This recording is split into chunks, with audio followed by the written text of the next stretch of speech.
إن الحمد لله نحمده ونستعينه ونستغفره ونعوذ بالله من شرور أنفسنا ومن سيئات أعمالنا. من يهده الله فلا مضل له ومن يضلل فلا هادي له، وأشهد أن لا إله إلا الله وحده لا شريك له، وأشهد أن محمدًا عبده ورسوله. يا أيها الذين آمنوا اتقوا الله حق تقاته ولا تموتن إلا وأنتم مسلمون. يا أيها الناس اتقوا ربكم الذي خلقكم من نفس واحدة وخلق منها زوجها وبث منهما رجالا كثيرا ونساء، واتقوا الله الذي تساءلون به والأرحام إن الله كان عليكم رقيبا. يا أيها الذين آمنوا اتقوا الله وقولوا قولا سديدا يصلح لكم أعمالكم ويغفر لكم ذنوبكم، ومن يطع الله ورسوله فقد فاز فوزا عظيما. أما بعد، فإن أصدق الحديث كتاب الله، وخير الهدي هدي محمد صلى الله عليه وسلم، وشر الأمور محدثاتها، وكل محدثة بدعة، وكل بدعة ضلالة، وكل ضلالة في النار. أيها المسلمون عباد الله، اتقوا الله حق التقوى، وخذوا من حر الدنيا عبرة لحر الآخرة، ومن عطشها تذكرة لعطش يوم القيامة، ومن شمسها عظة لشمس الموقف العظيم حينما تدنو من الخلق مقدار ميل. اتقوا الله بالعقيدة الصحيحة والتوحيد السليم، اتقوا الله بعبادة الله وحده لا شريك له، والبراءة مما يعبد من دونه، والبراءة من الشرك وأهله. اتقوا الله بالأعمال الصالحة الخالصة لوجه الله الكريم، الموافقة لسنة نبيه الكريم عليه أفضل الصلاة والتسليم. أعمال تكون لكم ذخرا في ذلك اليوم ومنجاة من أهواله. ومن أعظم الأعمال وأفضل القربات، لا سيما في هذا الحر الشديد، سقيا الماء. فسقي الماء من أفضل القربات ومن أعظم الطاعات إذا اشتد الحر، فإنه تعظم قيمة ومنزلة سقي الماء، الماء الحلو، الماء العذب البارد على الظمأ. ولهذا بوب الإمام البخاري رحمه الله في صحيحه باب فضل سقي الماء، لأن سقي العطش من الإنس والبهائم فيه خير كبير وفيه فضل عظيم.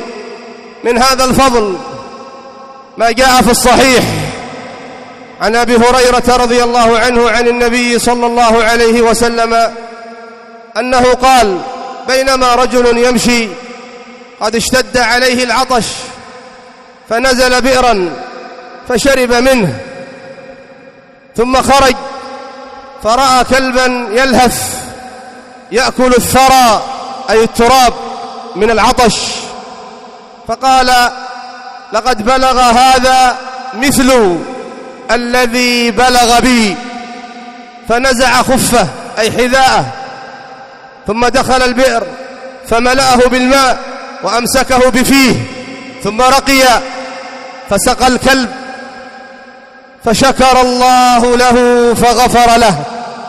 قالوا: يا رسول الله، وإن لنا في البهائم أجرا؟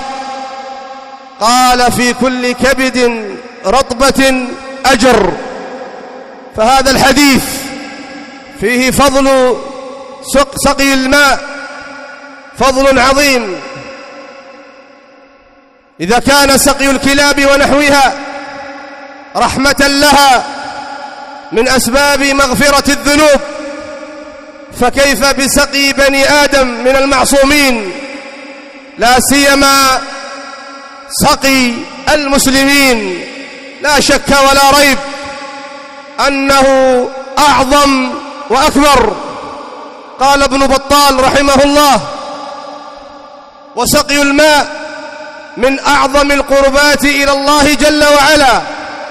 وقد قال بعض التابعين: من كثرت ذنوبه فعليه بسقي الماء. الله أكبر! من كثرت ذنوبه فعليه بسقي الماء، لا سيما وقد جاء من حديث آخر وفي رواية أخرى أن امرأة بغي من البغايا سقت كلبا فغفر الله لها. فلهذا قال بعض التابعين: من كثرت ذنوبه فعليه بسقي الماء. وهكذا مما جاء في فضل سقي الماء أن النبي صلى الله عليه وسلم في حجة الوداع أتى بني عبد المطلب وهم يسقون على زمزم، يسقون حجاج بيت الله الحرام من ماء زمزم، فقال عليه الصلاة والسلام: انزعوا بني عبد المطلب، فلولا أن يغلبكم الناس على سقايتكم لنزعت معكم. فناولوه دلوا فشرب منه صلوات الله وسلامه عليه. قال الحافظ ابن حجر في هذا الحديث الترغيب في سقي الماء. وهكذا في قصة بئر رومة كان الناس يشترون الماء من هذه البئر، وكان ماؤها عذبا حلوا، يشترون القربة بدرهم. فقال عليه الصلاة والسلام: من يشتري بئر رومة فيجعل دلوه مع دلاء المسلمين له بخير منها في الجنة. فاشتراها عثمان بن عفان رضي الله عنه وأرضاه وأوقفها على المسلمين. فهذا فيه فضل عظيم لمن حفر بئرا أو اشترى بئرا فوقف ماءها، صدقة على المسلمين، يشربون من مائها ويطبخون منها طعامهم ويسقون زروعهم ومواشيهم، ففي ذلك فضل عظيم جدا. ومن ذلك من فضل سقي الماء ما جاء عن النبي صلى الله عليه وسلم أنه قال: أفضل الصدقة سقي الماء، أفضل الصدقة سقي الماء.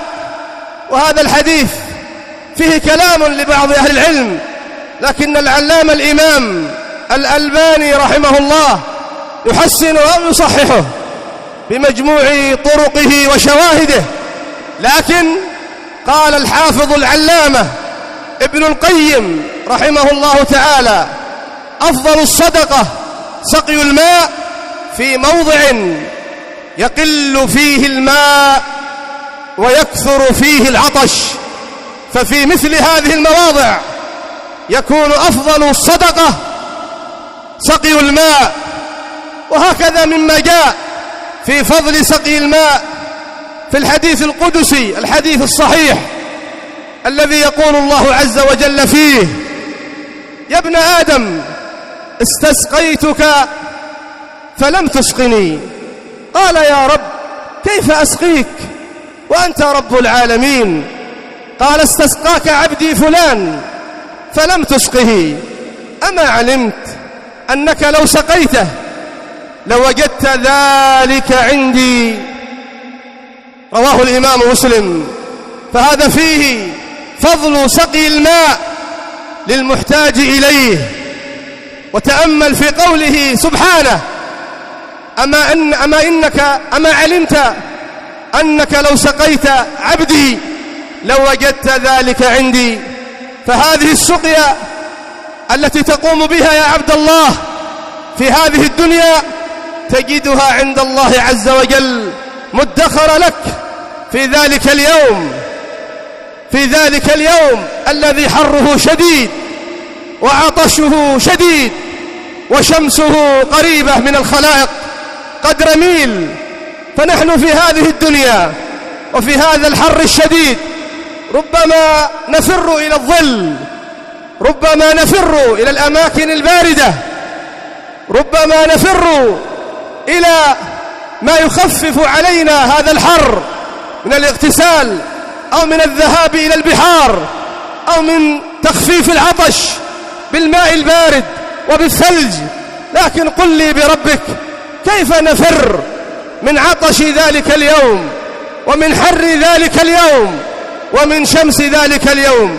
لن ينجينا إلا الإيمان بالله جل وعلا، لن ينجينا إلا توحيد الله تبارك وتعالى، لن ينجينا إلا تقوى الله في السر والعلن، لن ينجينا إلا الأعمال الصالحة. ومن ذلك الصدقة بالماء، وهكذا الصدقة بالطعام والصدقة بالثياب والصدقة بالمال، كل ذلك مما ينجيك من حر ذلك اليوم. كما قال عليه الصلاة والسلام: 7 يظلهم الله في ظله يوم لا ظل إلا ظله. وذكر منهم رجلا تصدق بصدقة فأخفاها حتى لا تعلم شماله ما تنفق يمينه. وصح عنه صلى الله عليه وسلم أنه قال: المرء في ظل صدقته يوم القيامة، المرء في ظل صدقته يوم القيامة. وهكذا ينجيك من عطش ذلك اليوم شربة من حوض النبي صلى الله عليه وسلم، ذلك الحوض المورود الذي ماؤه أشد بياضا من اللبن وأحلى من العسل وريحه أطيب من ريح المسك، ذلك الحوض الذي يوضع في عرصات القيامة عند أن يقوم الناس من قبورهم لذلك اليوم العظيم، اليوم الذي مقداره 50,000 سنة، فيشرب منه المسلم المؤمن الذي كان على الإسلام وعلى الإيمان وعلى التوحيد وعلى الاتباع للنبي صلى الله عليه وسلم ولما كان عليه السلف الصالح، لم يغير ولم يبدل حتى توفاه الله جل وعلا، فينجو من عطش ذلك اليوم بشربة يشربها من حوض النبي صلى الله عليه وسلم لا يظمأ بعدها أبدا، ثم يدخله الله الجنة التي فيها من الأنهار التي ذكرها الله عز وجل في كتابه: أنهار من ماء غير آس، فتلك الأنهار فيها أصفى المياه وأنقاها وأطيبها ريحا وألذها شربا. سقانا الله وإياكم من حوض النبي صلى الله عليه وسلم ومن تلك الأنهار، إنه ولي ذلك والقادر عليه. أقول ما تسمعون وأستغفر الله لي ولكم إنه هو الغفور الرحيم. الحمد لله، وأشهد أن لا إله إلا الله وحده لا شريك له، وأشهد أن محمدًا عبده ورسوله صلى الله عليه وعلى آله وصحبه وسلم تسليما كثيرا. أما بعد، أيها المسلمون عباد الله، فسقي الماء للعطشى من المسلمين ومن البهائم والحيوانات والطيور عمل قليل، لكن نفعه كبير وأثره عظيم. عمل قليل ونفعه عظيم وأثره كبير، فلا تحرم نفسك يا عبد الله من أن تضرب بسهم في هذا الباب. وطرق بذل الماء كثيرة وعديدة، فكما سمعت يحفر بئرا على طريق، أو يحفر بئرا في قرية أو في بلد، أو يشتري بئرا فيوقفها على المسلمين يشربون من مائها ويطبخون طعامهم منها ويسقون زروعهم منها ويسقون مواشيهم من حياضها. ففي ذلك الفضل الكبير العظيم. أو يوقف برادا في طريق أو في مسجد أو في سوق فيجعل فيه الماء الحلو البارد فيشرب الناس منه فيجري له الأجر ما جرى ذلك الماء، ويجري له الأجر ما شرب الناس من ذلك الماء. أو يجعل ترمسا فيه من الثلج وفيه من الماء العذب فيشرب منه الناس في طريق أو قبالة دكان أو بقالة أو ما شابه ذلك من الأماكن فيشرب الناس منه في هذا الحر الشديد فيكون له من الأجر ما جرى ذلك الماء وما شرب الناس منه. وهكذا معشر المسلمين لو كانوا في عمارة فنفذ الماء فانبرى أحدهم فأتى ببوزة أو بوزتين فأفرغها في خزان تلك العمارة صدقة على أهل تلك العمارة، ماذا يكون له من الأجر؟ تدخل صدقته في بيوت أولئك، تدخل صدقته في طعامهم، في شرابهم، في ثيابهم، تدخل صدقته في غسلهم من الجنابة، في غسل الحيض والنفاس، تدخل صدقته في وضوئهم للصلاة. كم من الأجور معشر المسلمين بعمل زهيد قليل.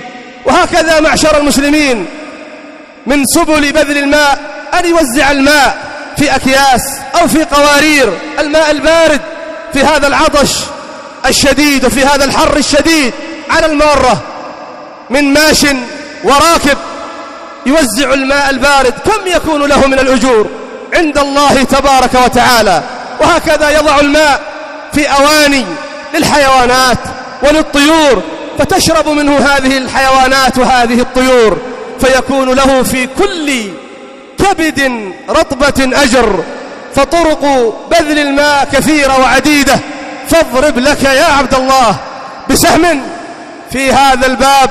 ونحن في بلد يشتد فيه الحر، وفي بعض الأماكن يشتد بأهلها العطش، فكونوا عونا لهم من استطاع إلى ذلك سبيلا. هذا مما يجعل القلوب يرحم بعضها بعضا ويشيع الألفة بين المسلمين ويشيع المحبة بين المسلمين في هذه البلاد التي تحارب بشتى أنواع الأسلحة، تحارب عسكريا وتحارب دينيا وتحارب اقتصاديا وتحارب اجتماعيا. إن الحوث الرافضة وأعوانهم من الإخوان المسلمين وأذنابهم والله لو استطاعوا أن يمنعوا الماء عن هذه المناطق لمنعوه ولأماتوا الناس عطشا، لكن الله رحيم بعباده فيحاربون بشتى أنواع الأسلحة، بسلاح الكهرباء، بسلاح المياه، بالمتفجرات، بالاغتيالات، بإشعال الجبهات، بكل ما أوتوا من أنواع الأسلحة ليجعلوا هذه البلاد في عناء، في تعب، حتى تستسلم لأعدائها. فكونوا أقوياء وتعلقوا بالله، وإياكم والاستسلام لهؤلاء الأعداء، وتراحموا فيما بينكم، وليشد بعضكم بعضا وليواسي بعضكم بعضا، الغني يواسي الفقير والقوي يرحم الضعيف، وهكذا، ولا نكون لقمة سائغة للأعداء. وليس في قطع الطرقات ولا تحريق الإطارات، ليس في ذلك حل لهذه الأزمات، إنما ذلك خدمة لأعداء هذه البلاد من الحوث والإخوان وأذنابهم. فكونوا يقظين ومنتبهين وحذرين من هذه الطرق. لك أن تطالب بحقوقك بالطرق الشرعية، أما بقطع الطرقات وتحريق الإطارات فهذا لا يضر إلا بالمسلمين، لا يضر إلا بأهل هذه المناطق وبالممتلكات الخاصة وبأعمالهم وبأقواتهم وبأرزاقهم. فكونوا على حذر من طرق الأعداء ومكرهم. أسأل الله جل وعلا أن يفرج علينا، أسأل الله جل وعلا أن يمن على هذه البلاد بأمر رشد يعز به أهل الطاعة ويذل به أهل المعصية. أسأل الله جل وعلا من أراد بهذه البلاد وأهلها مكرا أو كيدا اللهم اهتك ستره، اللهم افضحه على رؤوس الخلائق، اللهم اجعل كيده في نحره، اللهم اجعل تدبيره تدميره، اللهم اقتله، أنت ولي ذلك والقادر عليه. اللهم اصلح أئمتنا وولاة أمورنا واهدهم لما فيه صلاح البلاد والعباد. اللهم اغفر للمسلمين والمسلمات، المؤمنين والمؤمنات، الأحياء منهم والأموات، إنك سميع قريب مجيب الدعوات. وآخر دعوانا الحمد لله رب العالمين، وصلى الله على نبينا محمد وعلى آله وصحبه أجمعين.